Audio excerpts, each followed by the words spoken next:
আসসালামু আলাইকুম। শিক্ষার্থীরা, তোমাদের সবাইকে শুভেচ্ছা এবং স্বাগতম। তোমাদেরকে আমি যে টপিকটা আলোচনা করছিলাম সেটা হচ্ছে রেকটিফিকেশন, অর্থাৎ হচ্ছে যে চাপের দৈর্ঘ্য নির্ণয়, টোটাল আর্ক লেংথ, যে কোনো কার্ভের জন্য আর্ক লেংথ। তো সেটা ছিল হচ্ছে টপিকটা ছিল কার্টেশিয়ান কোঅর্ডিনেটের জন্য। তো আগের দিন আমরা যে রেকটিফিকেশনটা বের করেছিলাম সেটা হচ্ছে যে বৃত্তের পরিসীমা নির্ণয়। তো বৃত্তের পরিসীমা আমরা জানি ছোটবেলা থেকে 2πr, যেটা আমরা আগের দিন ইন্টিগ্রেট করে আমরা বের করে দেখিয়েছি। তো আজকে তোমাদের হচ্ছে আমি রেফারেন্স বই হিসেবে যেটা নিয়েছি সেটা হচ্ছে ক্যালকুলাস 1 ইঞ্জিনিয়ারিং ম্যাথমেটিক্স এবং হচ্ছে বিএসসি অনার্সের স্টুডেন্টের জন্য এই বইটা মোটামুটি সবারই পড়তে হয়। তো চ্যাপ্টার নাম্বার 22 এর চ্যাপ্টারের এক্সাম্পল 10 তিতাস প্রকাশনের বইয়ের। তো প্রশ্নটা বলেছে ফাইন্ড দ্য হোল পেরিমিটার। তো হোল পেরিমিটার মানে হচ্ছে টোটাল চাপের দৈর্ঘ্য বা হচ্ছে যে টোটাল পরিসীমা নির্ণয় করো অফ দ্য কার্ভ। একটা বক্ররেখা দিয়েছে, সেই বক্ররেখাটা হচ্ছে অ্যাস্ট্রয়েডের ইকুয়েশন। অ্যাস্ট্রয়েড, এটা হচ্ছে মূলত অ্যাস্ট্রয়েড। ওকে, আচ্ছা, এটা নিয়ে আমি ডিটেলস আলোচনায় আসবো একটু পরে। তো অ্যাস্ট্রয়েড নিয়ে আমি হচ্ছে যে মূলত আলোচনা করেছিলাম চ্যাপ্টার নাম্বার 21 এর এরিয়া নির্ণয় চ্যাপ্টারে। সেখানে অ্যাস্ট্রয়েডের ইকুয়েশনটা কেমন হয়, অ্যাস্ট্রয়েডের ডায়াগ্রাম কেমন হয়, সব কিছু ওখানে আলোচনা করা আছে। তোমরা যারা ক্লাসটা করোনি, আমি তোমাদেরকে লিঙ্ক দিয়ে দিব ডিসক্রিপশন বক্সে। তোমরা হচ্ছে যে আমার প্লেলিস্টটা দেখে আসবে কার্টেশিয়ান কোঅর্ডিনেটের, সম্ভবত লেকচার নাম্বার 5 অথবা লেকচার নাম্বার 6-এ ওখানে অ্যাস্ট্রয়েডের ডিটেলস আমি করে দিয়েছি। কেমন? তো আমি এখানেও আলোচনা করব, এখানে হয়তো বা ডায়াগ্রামটা নিয়ে অত বেশি আলোচনা করবো না, যেহেতু ওখানে একবার পড়িয়েছি। বাট এখানে মূল বেসিক ফাউন্ডেশনগুলো বুঝিয়ে দিব। কেমন? তো দেখো, এখানে অ্যাস্ট্রয়েডের এখানে ইকুয়েশনটা আমি আগে লিখে নিচ্ছি। আমার ইকুয়েশনটা হচ্ছে এরকম যে এই ইকুয়েশনটা x to the power 2/3 plus y to the power 2/3 equals two হচ্ছে a টু দি পাওয়ার 2/3। তো তোমাদের বইয়ে একটা ইকুয়েশনটা আসলে এমন করে দিয়েছে, দেখো তোমাদের বইয়ে ইকুয়েশনটা এমন টাইপে আছে, এই a টু দি পাওয়ার 2/3 দ্বারা উভয় পক্ষকে ভাগ করে দিছে। তো ভাগ করলে কেমন হবে, x/a টু দি পাওয়ার হচ্ছে 2/3 প্লাস হচ্ছে y/a হচ্ছে 2/3 ইকুয়ালস টু 1। তো এইটা লেখা আর এইটা লেখা কি কথা, সেম, একই কথা। এভাবে আসলে এক্সাম্পলটা বইয়ে সেট করা। এবং তিতাস প্রকাশনের বই তারা যেটা করেছে, তারা হচ্ছে যে আগে হচ্ছে একটা হাইপোসাইক্লয়েডের ভ্যালু বের করেছে। ভ্যালু বের করে, যেহেতু হাইপোসাইক্লয়েডেরই একটা অংশ হচ্ছে সাইক্লয়েড, হাইপোসাইক্লয়েডে দুইটা পার্ট আলাদা থাকে, এর মান এবং বি এর লেংথ, মানে এর লেংথ এবং বি এর লেংথটা আলাদা থাকে, সেই জন্য একটা হাইপোসাইক্লয়েড। হ্যাঁ, যেমন আমি যদি এক্সাম্পল দিয়ে বুঝাই, ধরো বিষয়টা হচ্ছে এরকম যে x to the power 2/3 divide by হচ্ছে a to the power 2/3 plus y to the power 2/3 আর হচ্ছে b to the power 2/3 equals হচ্ছে 1। এইটাকে বলবো হচ্ছে আমরা হাইপোসাইক্লয়েড। হাইপোসাইক্লয়েড হাইপোসাইক্লয়েড কেমন? আর এখানে এ এর মান আর বি এর মানটা যদি সেম হয়ে যায়, তখন সেটাকে বলবো হচ্ছে আমরা সাইক্লয়েড, যেটা পেরিমিটার আমরা আজকে বের করবো। তো হাইপোসাইক্লয়েড আমি করে দিব, ডায়াগ্রাম কেমন হয় সেটা বুঝাই দিব, নো প্রবলেম।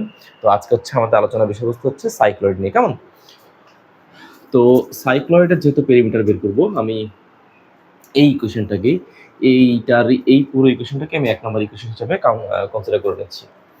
তো ধরে নিচ্ছি এটা হচ্ছে আমাদের ইকুয়েশন নাম্বার 1। ওকে, তো প্রথম তোমাদেরকে আমি বলেছিলাম যে যেই কোনো কার্ভ, তুমি ম্যাথমেটিক্সে যে কোনো কার্ভ পাও না কেন, যদি কার্টেশিয়ান হয় কার্টেশিয়ানের জন্য সিমেট্রি টেস্ট করবা, পোলার হলে পোলারের জন্য সিমেট্রি টেস্ট করবা। কেমন? তো সিমেট্রি টেস্ট করার জন্য বেশ কিছু কন্ডিশন আছে। যেমন কোনো একটা ফাংশনে, আমি আবার বলতেছি, কোনো একটা ফাংশনে তুমি যদি দেখো যে এক্স এর পরিবর্তে -x বসাইলে যদি ইকুয়েশন রিমেন আনচেঞ্জ থাকে, এক্স এর পরিবর্তে -x বসাইলে যদি সে আনচেঞ্জ থাকে, তাহলে গ্রাফটা হচ্ছে y axis এর রেসপেক্টে symmetric. y axis symmetric about y axis, এখানে লিখে দিচ্ছি সিমেট্রিক অ্যাবাউট y axis। তো একটা এক্সাম্পল দিলে তোমাদের জন্য বুঝতে সুবিধা হয়। ওকে, ফাইন। তো একটা এক্সাম্পল দিচ্ছি। ধরো মনে করো যে x² ইকুয়ালস টু 4ay, অথবা x² ইকুয়ালস টু শুধু y, এতটুকু দিলেই হবে। এটা হচ্ছে মনে করো একটা গ্রাফ। তো গ্রাফটা আসলে দেখতে কেমন? গ্রাফটা আসলে দেখতে হচ্ছে এইরকম গ্রাফ। ওকে, তো তুমি এখানে x এর পরিবর্তে তুমি যদি -x বসাও, -x এর উপর স্কোয়ার করলে কত হবে? Equation remain unchanged. ইকুয়েশনে কোনো চেঞ্জ আছে? চেঞ্জ নাই। এবং দেখো এইটা হচ্ছে y অ্যাক্সিস। y অ্যাক্সিসের ডান দিকে সে যতটুকু এলাকা দখল করছে, বাম দিকেও ঠিক সেম ততটুকু এলাকা দখল করছে। ক্লিয়ার? তো সিমিলারলি একই রকম ভাবে আমি বলতে পারি যে y এর জায়গায় তুমি যদি -y বসাও আর ইকুয়েশন যদি রিমেন আনচেঞ্জ থাকে, তাহলে সেইটা হচ্ছে symmetric about symmetric about x axis, symmetric about x axis. কেমন? যেমন ইকুয়েশনটা হচ্ছে y square equals to x. তো y square equals to x প্যারাবোলার ইকুয়েশনটা কেমন? এইরকম দেখো, এইটা হচ্ছে এক্স এক্সিস। কেমন? তো তুমি এখানে যদি ওয়াই এর জায়গায় মাইনাস ওয়াই বসাও, এই যে এখানে ওয়াই এর জায়গায় তুমি যদি মাইনাস ওয়াই বসাও, ইকুয়েশন দেখবো রিমেন আনচেঞ্জড, ইকুয়েশনে কোনো প্রকার চেঞ্জ আসে না। এই যে এই যে সেম টু সেম একই ইকুয়েশন। বুঝতে পারলাম? এখন দুইটা ঘটনা যদি একসাথে ঘটে, দুইটা ঘটনা যদি একসাথেই ঘটে, অর্থাৎ এই ঘটনাটাও ঘটতেছে আবার এই ঘটনাটাও ঘটতেছে, তখন কি হবে? দুইটা ঘটনা একসাথে ঘটে যে একই ইকুয়েশনের মধ্যে তুমি এক্স এর জায়গায় মাইনাস এক্স বসাচ্ছ এবং ওয়াই এর জায়গায় মাইনাস ওয়াই বসাচ্ছ, কিন্তু ইকুয়েশনে কোনো চেঞ্জ নেই, কোনো চেঞ্জ নেই। তো তাহলে ঘটনাটা আসলে এরকম হয়। আমি একটা এক্সাম্পল দিয়ে বোঝাচ্ছি। হ্যাঁ, সেটা ছিল আমাদের আগের ইকুয়েশন, যে এক্স স্কোয়ার মানে আগের দিনের lecture equals to a square. তুমি এখানে বসিয়ে দেখো মাইনাস এক্স এর উপর স্কোয়ার প্লাস হচ্ছে মাইনাস ওয়াই এর উপর square equals to a square. তো ফলাফলটা কত হয়? X square plus y square equals to a square. তো যখন একটা ইকুয়েশনে এক্স এর জায়গায় মাইনাস এক্স এবং ওয়াই এর জায়গায় মাইনাস ওয়াই বসানোর পরেও ইকুয়েশন রিমেন আনচেঞ্জড, তখন সেই ইকুয়েশন হচ্ছে বোথ এক্সিসের রেসপেক্টে সিমেট্রিক। আবার যখন বোথ এক্সিসের রেসপেক্টে সিমেট্রিক হয়, তখন আমরা সেটাকে বলি হচ্ছে অরিজিনের রেসপেক্টে সিমেট্রিক। অরিজিন মানে হচ্ছে মূলবিন্দু। যেমন দেখো এখানে আমি যদি এটাকে বৃত্ত আঁকতাম, তো এখানে যদি বৃত্ত আঁকতাম, বৃত্ত আঁকলে এই দেখো এটা হচ্ছে অরিজিন, এটা এক্স এক্সিস, এটা ওয়াই এক্সিস। তো হিসাব করলে দেখো এই কার্ভটা, এই যে ওয়াই অক্ষের ডান পাশে যতটুকু এলাকা দখল করছে, ওয়াই এর বাম পাশে ঠিক সেম ততটুকু এলাকা দখল করছে। সিমিলারলি এক্স অক্ষের উপরে, এক্স অক্ষের রেসপেক্টে উপরে যতটুকু জায়গা দখল করছে, নিচেও ঠিক ততটুকু জায়গা দখল করছে। ওকে, এর বাইরে আরও একটা সিমেট্রি টেস্ট আছে, সেটা হচ্ছে কার্টেশিয়ান কোঅর্ডিনেটর। সেই কার্টেশিয়ান কোঅর্ডিনেটর সিমেট্রি টেস্ট হচ্ছে যদি কোনো ইকুয়েশনে ওয়াই এর পরিবর্তে তুমি যদি এক্স বসাও, ওয়াই এর পরিবর্তে তুমি যদি এক্স বসাও, আর ইকুয়েশন যদি রিমেন আনচেঞ্জ থাকে, তখন সেই গ্রাফটাকে আমরা বলবো ওয়াই ইকুয়ালস টু এক্স লাইনের রেসপেক্টে সিমেট্রিক। যেমন এই বৃত্তটা কিন্তু সেম তাই। তুমি দেখো, তুমি এখানে এক্স এর পরিবর্তে তুমি ওয়াই বসাও, ওয়াই এর পরিবর্তে তুমি এক্স বসাও, ইকুয়েশন রিমেন আনচেঞ্জড, ইকুয়েশন কোনো চেঞ্জ নেই, আছে চেঞ্জ নেই। অর্থাৎ এই ইকুয়েশনটা, এই যে y equals to x line, এই দেখো, এই আমি যদি মূল বিন্দুটা সরল রেখা আঁকি, এই ওয়াই ইকুয়ালস টু এক্স লাইনে দেখো এই দিকে, এই সরল রেখার রেসপেক্টে এই দিকে যতটুকু এলাকা দখল করছে, ঠিক সিমিলারলি এই দিকেও ঠিক ততটুকু এলাকা দখল করছে।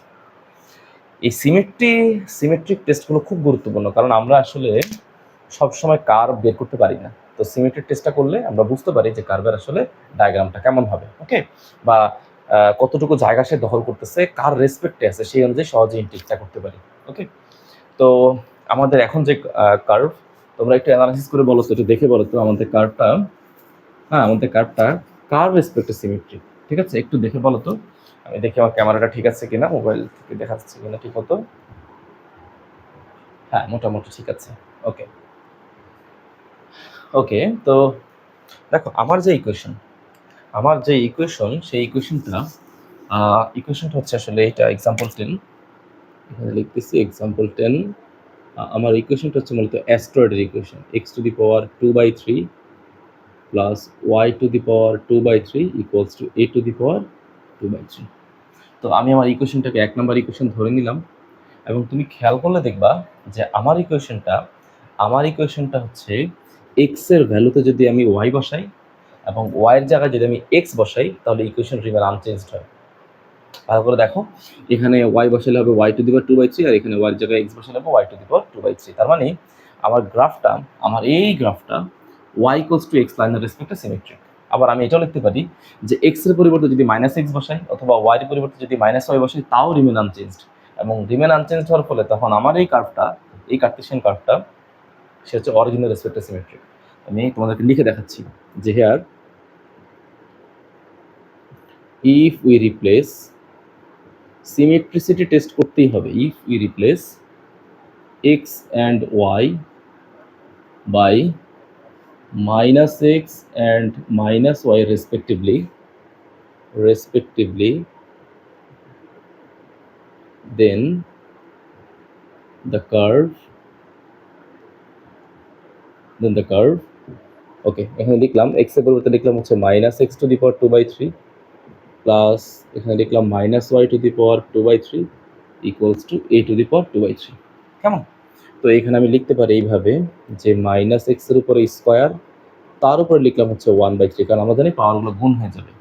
তাহলে এখানে লিখতে পারি কত, মাইনাস ওয়াইয়ের উপরে স্কোয়ার, তার উপর লিখতে পারি হচ্ছে 1/3 এ টু দি পাওয়ার 2/3। তাহলে এখানে হবে এক্স, যে মাইনাস এক্সের উপরে স্কোয়ার করলে হবে এক্স স্কোয়ার, তার উপরে হচ্ছে 1/3, উপরে ওয়াই স্কোয়ার, তার উপর 1/3 equals to a to the power 2/3। তাহলে আমি লিখতে পারি যে x to the power 2/3 plus y to the power 2/3 equals to a to the power 2/3। Therefore, লিখতে পারি therefore the given curve is remain unchanged.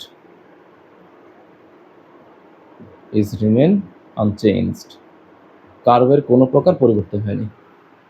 ওকে, তাহলে কার্ভে যদি কোনো পরিবর্তন না হয়, তাহলে আমি বলেছিলাম যে যদি এই ঘটনাগুলো ঘটে, এক্স এর পরিবর্তে যদি মাইনাস এক্স এবং ওয়াই এর পরিবর্তে যদি মাইনাস ওয়াই বসানোর পরেও কার্ভ যদি কি হয়, রিমেন আনচেঞ্জড হয়, তাহলে আমি বলতে পারি না যে আমার কার্ভটা কি, হ্যাঁ, তাই বলতে পারি যে so we can write the given curve is symmetric about origin.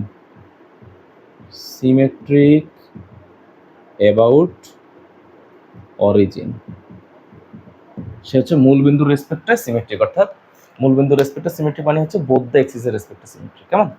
তো এবার হচ্ছে যে আমি এটা কার্ভের হচ্ছে যে বুঝলাম যে সে কতটুকু সিমেট্রিক, মানে এক্স এক্সিস এবং ওয়াই এক্সিসের রেসপেক্টে কতটুকু জায়গা দখল করতেছে, এটা আমি একটা আইডিয়া করে নিলাম। এখন আমি হচ্ছে এটা গ্রাফটা দেখব। তো গ্রাফটা হচ্ছে অ্যাস্ট্রয়েড বলতে আসলে আমরা কি বুঝি? অ্যাস্ট্রয়েড জিনিসটা হচ্ছে তোমাদেরকে আমি বলেছিলাম চ্যাপ্টার নাম্বার 21-এর এতে, অ্যাস্ট্রয়েড হচ্ছে বড় একটা বৃত্ত আছে, মনে করো একটা বড় একটা বৃত্ত, সেই বৃত্তের মধ্যে যদি আর একটা ছোট বৃত্ত ওই বৃত্তের পরিধি বেয়ে, হ্যাঁ, মনে করো ঘটনাটা হচ্ছে এরকম, আমি একটা এক্সাম্পল দিয়ে তোমাদেরকে দেখাচ্ছি যে এইটা একটা বড় বৃত্ত, মনে করো এটা একটা বড় বৃত্ত। তো এই বড় বৃত্তের ভিতরে মনে করো যে এইখানে একটা ছোট বৃত্ত আছে। ওকে, তো এই ছোট বৃত্তটা যদি এইটার পুরো পরিসীমা বেয়ে এইটার পুরো পরিসীমা ঘুরে যদি আবার এখানে ফেরত আসে, তাহলে যে কার্ভটা তৈরি হয়, হ্যাঁ, তাহলে যে কার্ভটা তৈরি হয় সেটা হচ্ছে অ্যাস্ট্রয়েড। তো তোমরা হচ্ছে যে অ্যাস্ট্রয়েডের আমি একদম ভিজুয়াল ডায়াগ্রাম হচ্ছে চ্যাপ্টার 21-এ করিয়েছি, তোমরা একবার দেখে নিবে। হ্যাঁ, তো আমি অ্যাস্ট্রয়েডের ডায়াগ্রামটা আঁকতেছি। অ্যাস্ট্রয়েডের ডায়াগ্রামটা হচ্ছে অনেকটা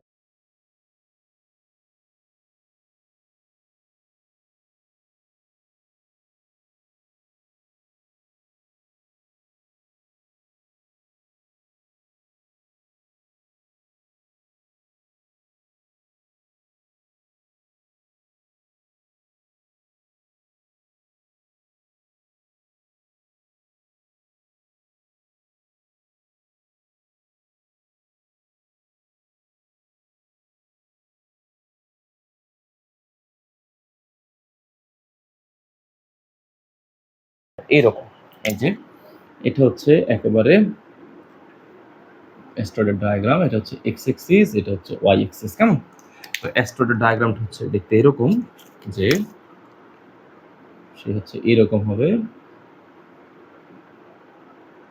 ওকে, হচ্ছে অ্যাস্ট্রয়েডের ডায়াগ্রাম। তো অ্যাস্ট্রয়েডের ডায়াগ্রামটা যদি এরকম হয়, তো এখন আমি তোমাদেরকে বলেছিলাম যে একটু আগে আমার ডায়াগ্রামটা হচ্ছে অরিজিনের রেসপেক্টে। ওকে, এই দিকটা হচ্ছে এক্স প্রাইম, এই দিকটা হচ্ছে ওয়াই প্রাইম, এটা হচ্ছে আমাদের অরিজিন। দেখো অরিজিনের রেসপেক্টে সিমেট্রিক এর মানে কি? অরিজিনের রেসপেক্টে সিমেট্রিক মানে হচ্ছে এক্স অক্ষের উপরেও যতটুকু জায়গা দখল করবে, নিচেও ততটুকু। দেখো এটা এক্স এক্সিস, সেই এক্স অক্ষের উপরেও যতটুকু, এই যে উপরে যতটুকু, নিচে ততটুকু। আবার ওয়াই অক্ষের ডান পাশে যতটুকু জায়গা দখল করতেছে, এই যে ওয়াই এক্সিসের ডান পাশে এতটুকু জায়গা দখল করতেছে, বাম পাশেও সেম জায়গা দখল করতেছে। ক্লিয়ার? এটা আমি আগে থেকে বুঝে নিলাম। আর ডায়াগ্রাম নিয়ে ভয় পেও না, ডায়াগ্রাম হচ্ছে তোমরা একটু লেকচার নাম্বার 21 যেখানে আমি এরিয়ার অঙ্ক করেছিলাম, সেখানকার লেকচার 5 বা 6 এগুলো দেখে নাও। হ্যাঁ, তাহলে মোটামুটি বুঝতে পারবে। তো এখন হচ্ছে আমার ইন্টারসেক্টিং পয়েন্ট, এই যে অ্যাস্ট্রয়েডটা, এটা অ্যাস্ট্রয়েডের ইকুয়েশন, আমি এখানে অ্যাস্ট্রয়েড লিখে রাখতেছি যে এটা হচ্ছে আমার astroid x to the power 2/3 plus y to the power 2/3 equals to a to the power 2/3। তো এখন এই যে অ্যাস্ট্রয়েড, তো মনে করো যে এক্স এক্সিসকে ধরে নিলাম ছেদ করতেছে এ পয়েন্টে, এখানে হচ্ছে এ প্রাইম পয়েন্ট, এখানে হচ্ছে বি পয়েন্ট, এটা হচ্ছে বি প্রাইম পয়েন্ট। তো সে যে এগুলাতে যে ছেদ করতেছে, এখন আমার হচ্ছে যে এইখান থেকে টোটাল এতটুকু, এখান থেকে এতটুকু, এখান থেকে এতটুকু এবং এখান থেকে এতটুকু, টোটাল দৈর্ঘ্য। পরিসীমাটা কত? ওকে, পরিসীমা বের করবো। তো আমি আসলে সবগুলো পরিসীমা নিব না, আমি হচ্ছে এই এতটুকু অংশের পরিসীমা বের করে, যেহেতু 4টা কার্ভই সমান, তো আমি এতটুকু অংশের পরিসীমা বের করে মানে রেক্টিফিকেশন বের করে তাকে 4 দ্বারা গুণ করে দিব। ওকে, তাহলে আমি পুরোটা পেয়ে যাবো। তো তাহলে আগে আমাকে দেখতে হবে যে কার্ভটা যখন এক্স অক্ষে মিট করে বা এক্স অক্ষে যখন ইন্টারসেক্ট করে তখন তার পয়েন্ট অফ ইন্টারসেকশনটা কত। তো আমি দেখলাম যে হয় এই এক কার্ভটা হয় when curve 1 meets with x axis, মানে কার্ভটা যখন এক্স অক্ষের সাথে মিলিত হয় বা এক্স অক্ষে যখন ছেদ করে, দেন y equals to 0, স্বাভাবিকভাবে এখানে y এর মানটা শূন্য থাকবে। সুতরাং ইকুয়েশন 1 হতে আমি কি পাই, এখানে y এর মানটা যদি 0 হয় তাহলে x to the power 2/3 equals to কত, a টু দি পাওয়ার 2/3। এটাই হওয়াটা স্বাভাবিক। ওকে, তাহলে এখানে একটা কাজ করতে পারি, আমি লিখতে পারি যে x square to the power 1/3, একটু ভেঙে ভেঙে লিখতেছি যাতে তোমাদের বুঝতে সুবিধা হয়। 1/3 দুই পাশে এখন আমি কিউব করব, কিউব করলে কি হবে, 1/3টা বাদ চলে যাবে, তাহলে হবে x square equals to a square. তাহলে x ইকুয়ালস টু কত, plus minus a। x equals to কত বলো তো, প্লাস মাইনাস a। তাহলে পয়েন্ট অফ ইন্টারসেকশন আর পয়েন্ট অফ ইন্টারসেকশন আর এ হচ্ছে কত বলো, এক্স এর মান যখন এ নিব তখন ওয়াই এর মানটা 0, তার মানে হচ্ছে a, 0 অ্যান্ড a প্রাইম হচ্ছে মাইনাস a, 0 রেসপেক্টিভলি। ওকে, তো পয়েন্ট অফ ইন্টারসেকশন গুলো লিখে ফেলতেছি, এটা হচ্ছে a, 0 আর এটা হচ্ছে মাইনাস a, 0। তো সিমিলারলি একই কেস হবে যখন এই কার্ভটা যখন ওয়াই এক্সিসের সাথে মিট করবে তখন হবে এক্স এর মানগুলো 0। তাহলে এগুলো সব এখানে হবে ওয়াই, এখানে হবে ওয়াই, এখানে হবে ওয়াই, কেমন? তাহলে এখানে হবে ওয়াই ইকুয়ালস টু কত, প্লাস মাইনাস এ। তার মানে যখন ওয়াই এর মান যখন প্লাস মাইনাস এ তখন কিন্তু এক্স এর ভ্যালুটা হচ্ছে 0। তার মানে তখন এই যে ভ্যালুগুলো তখন চেঞ্জ হয়ে যাবে, তখন এখানে হবে কত, তার মানে ওয়াই এর মান যখন এ তখন এক্স এর মান 0 অর্থাৎ 0, তখন এটা হবে যে বি, এই যে এখানে বি আর হচ্ছে বি প্রাইম, কেমন? তাহলে কত হবে, এক্স এর ভ্যালু 0, ওয়াই এর ভ্যালু হচ্ছে এ, এক্স এর ভ্যালু যখন 0, ওয়াই এর ভ্যালু হচ্ছে মাইনাস।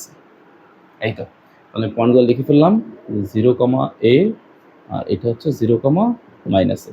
তো প্রথম কাজটা আমাদের শেষ। প্রথম কাজটা হচ্ছে সিমেট্রিসিটি টেস্ট করা, কার্ভ ড্র করা, কার্ভের পয়েন্ট অফ ইন্টারসেকশন বের করা। এবার আমি হচ্ছে আমাদের রেকটিফিকেশনে হাত দিব। ওকে, তো রেকটিফিকেশনের জন্য আমাদের বেসিক যে ফর্মুলা আমি লেকচার 1-এ পড়েছিলাম, রেকটিফিকেশনের ফর্মুলা হচ্ছে কি বলতো, কে বলতে পারবে? রেকটিফিকেশনের ফর্মুলা কি ছিল? ফর্মুলা ছিল হচ্ছে L equals to lower limit to upper limit root over 1 plus dy by dx whole square into হচ্ছে dx। হ্যাঁ, কখনো কিন্তু সূত্রটা মুখস্থ করবে না, এটা হচ্ছে যে লেকচার 1-এ দেখবা ওখানে পুরো কনসেপ্টটা বোঝানো হয়েছে।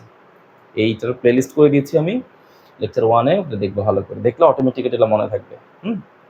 ওকে, তো এখন আমার ফর্মুলাতে যেহেতু dy dx আছে, মানে হচ্ছে এক্স ওয়াই ফাংশনটাকে এক্স এর রেসপেক্টে কি করতে হবে, ডিফারেন্সিয়েট করতে হবে।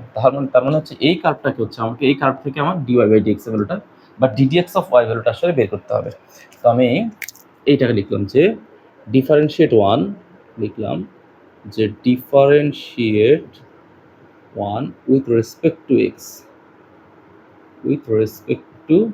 এক্স, আমি এক্স এর রেসপেক্টে 1 নাম্বার ইকুয়েশনটাকে ডিফারেন্সিয়েট করতেছি। তো চিন্তা করো ডিফারেন্সিয়েট করলে কত হবে, এক্স টু দি পাওয়ার 2/3, তো তাহলে 2/3টা আসবে সামনে, x to the power 2/3 minus 1 plus, okay এইটাকে ডিফারেন্সিয়েট করবো, তাহলে 2/3 y to the power 2/3 minus 1, ওয়াইকে আবার ডিফারেন্সিয়েট করতে হবে ddx অফ ওয়াই, আর এটা কনস্ট্যান্ট, ডিফারেন্সিয়েট করলে হয়ে যাবে 0। আচ্ছা, অনেকে আমাকে প্রশ্ন করে যে স্যার এখানে ওয়াইটাকে আবার ডিফারেন্সিয়েট কেন করেন? কারণ হচ্ছে কি বাবা, পৃথিবীর সকল ওয়াই হচ্ছে আসলে এক্স এর ফাংশন, ওয়াই কখনো কনস্ট্যান্ট না। কারণ ওয়াইটা আসলে যেই কোনো কার্টেসিয়ান ফাংশনে আসলে y equals to f x এর ফাংশন, এই কারণে ওয়াই এর মধ্যে আসলে এক্সটা লুকিয়ে থাকে। এই জন্য আমরা এটা তো এক্স সরাসরি, তাই লিখলাম 2/3 x to the power 2/3 minus 1, এই এক্সকে এক্স এর রেসপেক্টে আবার করলে 1 হতো, সেটা লিখি নেই। আর এখানে y to the power 2/3, y যেহেতু এক্স এর ফাংশন তাই প্রথমে ওয়াই টু দি পাওয়ার মানে 2/3 আছে, লিখলাম 2/3। মূল সূত্র আসলে এটা ইউজ করেছি, ddx of x to the power N এর সূত্র N x to the power N minus one. তাহলে এইটাকে প্রথমে এক্স হিসেবে কনসিডার করছি, তাহলে এক্স টু দি পাওয়ার 2/3, তাহলে 2/3 y to the power 2/3 minus one. এখন এই ওয়াই যেহেতু এক্স এর ফাংশন তাই এটাকে আবার ডিফারেন্সিয়েট করছি। আর এটা তো আসলে কনস্ট্যান্টকে এক্স এর রেসপেক্টে করলে হবে 0। ওকে, তো এবার আমি সব জায়গা থেকে এই যে 2/3, এই 2/3টা কমন নিয়ে বাদ দিয়ে দিচ্ছি, এটা দরকার নেই। তাহলে লিখতে পারি এক্স টু দি পাওয়ার, এখানে কত আছে 2/3 মাইনাস ওয়ান না, তাহলে এইভাবে একটু হিসাব করে দেখি তো কত হয়। 2/3 মাইনাস ওয়ান, 3 লসাগু 2 মাইনাস 3 মানে হচ্ছে -1/3। তো উপরে আসলে পাওয়ার হবে -1/3, তো লিখলাম -1/3 plus y to the power -1/3, কেমন? আর এখানে হচ্ছে কত dy dx ইকুয়ালস টু 0 বা ddx of y equals two 0, কেমন? ওকে, তো আমার আসলে ভ্যালু দরকার কার? আমার আসলে সূত্র অনুযায়ী আমার ভ্যালু দরকার হচ্ছে ddx অফ y এর ভ্যালু। তাহলে তুমি এখানে লিখতে পারো যে y to the power -1/3 ddx of y equals to -x to the power -1/3। তাহলে তুমি ddx অফ y এর ভ্যালুটা বের করে ফেলো যে x to the power -1/3 divide by -1/3। ঠিক আছে, এই যে ঠান্ডা মাথায় বের করে ফেললো। এখন আমার ইকুয়েশন বলতেছে যে ddx অফ y এর উপরে স্কোয়ার দরকার, তার মানে আমি এখন এটাকে স্কোয়ার করে দিব। তো স্কোয়ার করলে এখানে কি অবস্থা হয় বলো তো? এইটাকে স্কোয়ার করলে কত হবে? লিখলাম dy dx তার উপরে স্কোয়ার। ওকে, তাহলে এইটাকে স্কোয়ার করলে কি হবে? এটা মাইনাস না, মাইনাসটা স্কোয়ার করলে প্লাস হয়ে যাবে। আর এখানে কত আছে? এখানে আছে হচ্ছে x to the power -1/3 y to the power -1/3, তার উপরে কত বলো তো? তার উপরে হচ্ছে স্কোয়ার। ওকে, দেখি এবার কি অবস্থা হয়, পরে চিন্তা করবো। হ্যাঁ, ওকে, আচ্ছা, ঠিক আছে। আচ্ছা, এই কোয়েশনটা আমার লাগবে, এটা হচ্ছে আমাদের এল এর ভ্যালু, আর ইকুয়েশনটা হচ্ছিল আমাদের x to the power 2/3 plus y to the power 2/3 equals to a to the power 2/3। এটা ছিল ইকুয়েশন নাম্বার 1, এটা আমাদের লাগবে। তো এখানে আমাদের ক্যালকুলেশন করলে কত হয়? এই যে এই লাইনের পর লিখতেছি এখানে, হ্যাঁ, এখানে হচ্ছে কত dy dx তার উপরে স্কোয়ার ইকুয়ালস টু, এখানে কত হয় বলো? এখানে হচ্ছে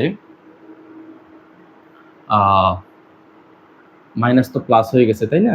তাহলে এখানে আমি লিখতে পারি যে এক্স টু দি পাওয়ার, লিখতে পারি এক্স টু দি পাওয়ার -2/3। এই যে মাইনাস, এই যে যেহেতু উপরে পাওয়ার স্কোয়ার তাহলে -2/3, হ্যাঁ, নিচে হচ্ছে কত ওয়াই টু দি পাওয়ার -2/3। এটা কিন্তু আমরা লিখতে পারি, ঠিক আছে, এটা আমরা লিখতেই পারি। ওকে, তো এবার এটা লিখতে পারি। হ্যাঁ, ওকে,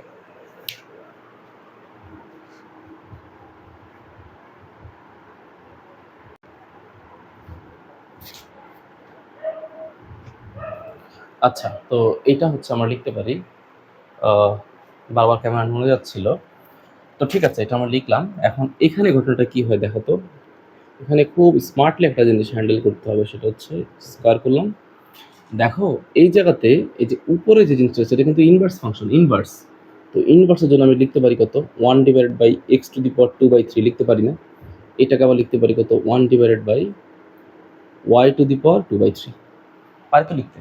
যে এটা কিন্তু ইনভার্স, হ্যাঁ, ইনভার্সের জন্য আমি এভাবে লিখতে পারি। তাহলে এইখানে ভ্যালু গিয়ে দাঁড়াবে কত dy dx এর উপর স্কোয়ার। ওকে, এইটাকে বাবা উপর উঠাই দাও, মানে এখানে আসলে ঘটনাটা কেমন, মনে করো এটা এমন থাকলো যে 1 divided by x to the power 2/3 into এটাকে উল্টাই দিলে কত হবে y to the power 2/3 divide by 1, লেখার দরকার নেই। তাহলে তার পরের লাইনটা কত হয়? পরের লাইনটা হবে এরকম যে dy dx whole square equals to, উপরে হচ্ছে ওয়াই টু দি পাওয়ার 2/3, নিচে হচ্ছে এক্স টু দি পাওয়ার 2/3। ওকে, এটা হচ্ছে মূলত আমার ইকুয়েশন। ঠিক আছে, এতটুকু পর্যন্ত ঠিক আছে। এবার ইকুয়েশনের দিকে আবার তাকো। আমাদের পেরিমিটার নির্ণয়ের বা রেকটিফিকেশন নির্ণয়ের আমাদের ফর্মুলা কি ছিল বলতেছি, ডিওয়াই ডিএক্স হোল স্কোয়ারের সাথে আবার 1 যোগ করতে হবে। তো এটার সাথে 1 যোগ করে দাও, দুই পাশে 1 যোগ করে দাও। তো লিখো 1 প্লাস ডিডিএক্স অফ ওয়াই তার উপর স্কোয়ার। তো তাহলে এখানে কত হবে 1 প্লাস, এটা যোগ করে দিলে কত হবে y to the power 2/3 x to the power 2/3। তো এখানে আমি লিখতেই পারি যে 1 plus d y d x whole square equals to, এখানে লসাগু নিতে পারি যে sir x to the power লসাগু কত হবে, এক্স টু দি পাওয়ার হবে হচ্ছে 2/3, এখানে হবে x to the power 2/3 plus হচ্ছে ওয়াই টু দি পাওয়ার 2/3। কেমন? তো বলো, এখানে কিন্তু একটা ঘটনা ঘটে গেছে, এই যে এই x to the power 2/3 plus এই ওয়াই টু দি পাওয়ার 2/3 এর ভ্যালু কিন্তু আবার এ টু দি পাওয়ার 2/3। খেয়াল করেছো? ওকে, তো এখন এই ভ্যালুটা এখানে ইনপুট করে দিবে। এখানে ইনপুট করলে কত হবে, যে নিচে আছে হচ্ছে এক্স টু দি পাওয়ার 2/3 আর এখানে হচ্ছে a to the power 2/3 value input করে দিলাম। আচ্ছা, তাহলে এইখানে ভ্যালু আছে কত, এই যে এই পাশে বাম পাশে ভ্যালু হচ্ছে 1 প্লাস ডি ওয়াই ডিএক্স এর উপরে হোল স্কোয়ার। এবার ফর্মুলা বলতেছে যে 1 প্লাস ডি ওয়াই ডিএক্স এর স্কোয়ারের উপরে আবার আছে রুট, তো তুমি রুট দিয়ে দাও। রুট দিলে কি অবস্থা হয়, 1 প্লাস ডিডিএক্স অফ ওয়াই তার উপরে square equals to root over a to the power, আচ্ছা রুটটা একটু বড় করে দিতে হবে, ওকে। আচ্ছা, তাহলে লিখলাম যে a to the power 2/3 x to the power 2/3। কেমন? তো এই জিনিসটাকে আবার আমি এভাবে লিখতে পারি না, এভাবে কিন্তু লিখতে পারি যে রুট ওভার, দেখো উভয় যে এর উপরও পাওয়ার 2/3 এক্স এর উপরে পাওয়ার 2/3। আমি একটা কাজ করি, আমি লিখলাম যে এ টু দি পাওয়ার 1/3 আর এক্স টু দি পাওয়ার 1/3 তার উপর লিখলাম হোল স্কোয়ার। কারণ স্কোয়ারটা আসলে স্কোয়ার বলতে আসলে কি, পাওয়ারটা এটার সাথে গুণ আছে, পাওয়ারটা এই 1/3 সাথেও গুণ আছে। এতে একটা সুবিধা হচ্ছে এই স্কোয়ার রুটটা কাটাকাটি করে ফেলতে পারবো, এটা আমার খুব দরকার। তাহলে আমি এখানে লিখতে পারি যে বাম পাশে তো এটা থাকবেই, এটা তো কোনো উপায় নেই, রাখতেই হবে। তাহলে 1 plus d y d x whole square equals to, square root কাটাকাটি গেলে এখানে আমি লিখতে পারি যে এ টু দি পাওয়ার 1/3 আর হচ্ছে এক্স টু দি পাওয়ার 1/3। এবার আমার এতটুকুর কাজ মোটামুটি আমি বের করে ফেলছি, এখন আমাকে ইন্টিগ্রেট করতে হবে। ইন্টিগ্রেট করবো হচ্ছে আমি প্রথম আর্ক, হ্যাঁ প্রথম আর্ক বলতে ফার্স্ট কোয়াড্রেন্টের যে আর্কটুকু আছে। তো আমি এতটুকু একটা স্লাইড নিচ্ছি, এই যে এই স্লাইডটা নিচ্ছি, আমি এই স্লাইডটা নিচ্ছি। তো এটা যদি এক্স এক্সিস হয়, আলটিমেট এটা হচ্ছে ডিএক্স। তো এই স্লাইডটা অবশ্যই এত বেশি ছোট যে এই এতটুকু থাকবে না, মানে এই উপরে যতটুকু অংশ আছে এটা পুরোটা ওয়াই হিসেবে বিবেচনা হবে। হ্যাঁ, এই কার্ভটাকে আমরা আসলে খুব ছোট্ট একটা কার্ভ হিসেবে বিবেচনা করব, মানে স্লাইডটা অনেক চিকন হবে, দেখানোর জন্য এটা বড় করে লিখছি। তো এখানে এইটা একটা আসলে স্লাইড, এটা একটা দেখতে আয়তক্ষেত্রের মতো। এই আয়তক্ষেত্রের ক্ষেত্রফল হবে দৈর্ঘ্য ইন্টু প্রস্থ, দৈর্ঘ্যের মান হচ্ছে ওয়াই, প্রস্থের মান হচ্ছে ডিএক্স। হ্যাঁ, ওয়াই ভ্যারিয়েশন এতটুকু ক্লিয়ার। তো এইখান থেকে হচ্ছে যে আমি এরিয়াটা বের করে ফেলবো, কেমন? তো এখান থেকে যদি আমি এরিয়া বের করতে চাই, তাহলে তুমি চিন্তা করো যে এই যে এরিয়াটুকু, এই মনে করো এতটুকু স্লাইড নিলাম, সব কিছু ওকে। তো এখন আমার এখানে হিসাব করো যে এইখান থেকে বা এটা আমার লাগবেও না, এটা আমার দরকারও নেই, এটা কোনো কিছু দিয়ে আমার আমার না হলেও চলবে, নো প্রবলেম। আমি একটা কাজ করি, আমার কাছে তো এতটুকু তো আছেই, আমি একটা কাজ করি, এইখানে বলো এইখান থেকে এই পর্যন্ত, এইখান থেকে যে এতটুকু এরিয়ার মধ্যে যদি আমি স্লাইড নিয়ে কাজ করি, তাহলে এইখানে এক্স এর ভ্যালুটা কত, এইখানে এক্স এর ভ্যালু 0, আর এইখানে এক্স এর আপার লিমিটটা কত, এই যে এই পয়েন্টে এক্স এর আপার লিমিট হচ্ছে এ। আর এই যে কার্ভটা, এই কার্ভটাই হচ্ছে আসলে কত curve, x to the power 2/3 plus y to the power 2/3 equals to a to the power কত, 2/3। ওকে, তার মানে আমি এক্স ইকুয়াল টু 0 থেকে এক্স ইকুয়ালস টু এ লিমিটের মধ্যে আমি যদি এই এই ফর্মুলাটা ইউজ করি, তাহলে আমি এইখান থেকে এতটুকু দৈর্ঘ্য পেয়ে যাব। ওকে, সেইটাকে আবার আমি যদি 4 দিয়ে গুণ করি, তাহলে আমি পুরোটা দৈর্ঘ্য পেয়ে যাব। ফাইন। ওকে, তো আমি প্রথমে লিখলাম যে দ্য আর্ক, এখানে আর্ক হচ্ছে A B arc, the arc A B lies on x equals to 0 to x equals to a, বা the arc AB lies on বা lies অথবা bounded by x equals to 0 to x equals to a. Now we integrate over this area, over this area আমরা এই এরিয়ার মধ্যে তাকে integrate করে পাই। তো ঠিক আছে, সুতরাং টোটাল পেরিমিটার, তো টোটাল পেরিমিটারটা কত হবে, টোটাল পেরিমিটার হবে হচ্ছে হ্যাঁ টোটাল পেরিমিটার হবে হচ্ছে 4 ইন্টু আমার কতটুকু বের করতেছি, AB 4 into AB arc length বা arc length of AB, arc length of AB. বা তুমি এখানে পেরিমিটার না লিখে টোটাল আর্ক লেন্থ লিখতে পারতে, কোনো সমস্যা নেই। তো তাহলে এখানে কি হবে 4 ইন্টু, তো এতটুকুর আর্ক লেন্থ বের করার জন্য আমি কোন সূত্র ইউজ করবো? আমি হচ্ছে এটা ইউজ করবো, সেটা কত, এ থেকে b root over 1 plus d y d x whole square into হচ্ছে ডিএক্স। এই সূত্রের মধ্যে এখন আমি লোয়ার লিমিট আর আপার লিমিট বসাই দিলেই আমার কাজ শেষ হয়ে যাবে। হ্যাঁ, ওকে। তো আমি এখানে এগুলো মুছে দিচ্ছি, এগুলো যদি মুছে দেই এটা লাগবে আমার, এখানে ইকুয়ালস টু 4 হবে। হ্যাঁ, ওকে। তো টোটাল আর্ক লেন্থ আমার কত হয় চিন্তা করো, এখানে হচ্ছে 4, এখানে চিন্তা করো লোয়ার লিমিট এখানে ছিল এক্স এর লোয়ার লিমিট হচ্ছিল 0, আপার লিমিট হচ্ছে এ, এই যে আপার লিমিট হচ্ছে এ, আর এই যে রুট ওভার এইটার ভ্যালু হচ্ছে এইটা পুরোটা, তো লিখলাম a to the power 1/3 x to the power 1/3 into হচ্ছে ডিএক্স, এই হলো সেই ডিএক্স। ওকে, জাস্ট বসাই দিলাম। তো এখন এখানে কনস্ট্যান্ট হচ্ছে, এটা কনস্ট্যান্টটাকে বের করে নিয়ে আসো, তাহলে 4 a টু দি পাওয়ার 1/3, আর ইন্টিগ্রেট করতে হবে, এইটাকে ইন্টিগ্রেট করতে হবে, এটাকে উপর উঠিয়ে দাও ইন্টু হচ্ছে ডিএক্স।